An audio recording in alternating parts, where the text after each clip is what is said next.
امام جعفر صادق علیہ السلام جب جب محرم آتا اپنے پاؤں سے نالین اتار لیتے اور جس سے بھی ملاقات ہوتی رو کے کربلا کا داستان بتاتے۔ نواسۂ رسول فرماتے، اے میرے نانا کی امت، جب جب محرم کے ایام آئے تو معصوم بچوں کو پانی ضرور پلایا کرو، کیونکہ ہمارے گھر والوں کو ان محرم میں 3 دن کا بھوکا پیاسا کر کے شہید کیا گیا تھا، اور جب 5 محرم شروع ہو تو مسلسل 10 محرم تک امام حسین کے قاتلوں پر لعنت بھیجتے رہنا، کیونکہ جب جب محرم آتا ہے تو آج بھی فرشتے زمین کے چاروں طرف پرواز کرتے رہتے ہیں اور ہر انسان کے چہرے کو دیکھتے ہیں کہ یہ نواسۂ رسول کے قاتلوں میں شمار ہے یا ان کے محبوں میں۔ اے لوگو، 5 محرم سے 10 محرم تک امام حسین کے قاتلوں پہ جب تم لعنت بھیجو گے تو اللہ کے رحمت بانٹنے والے فرشتے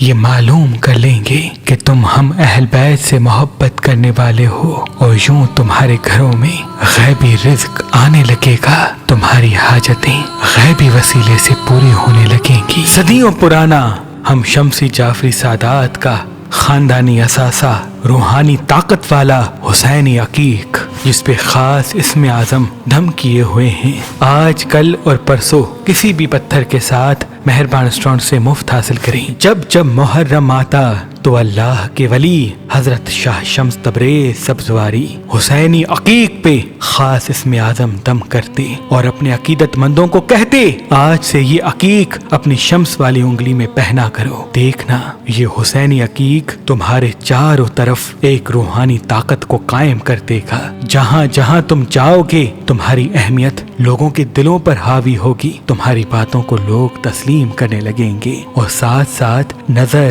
حسد، ہر قسم کی نحس طاقت کبھی بھی تم پہ حاوی نہیں ہوگی۔ فتح و کامیابی کے راستے تمہارے ساتھ ساتھ ہوں گے۔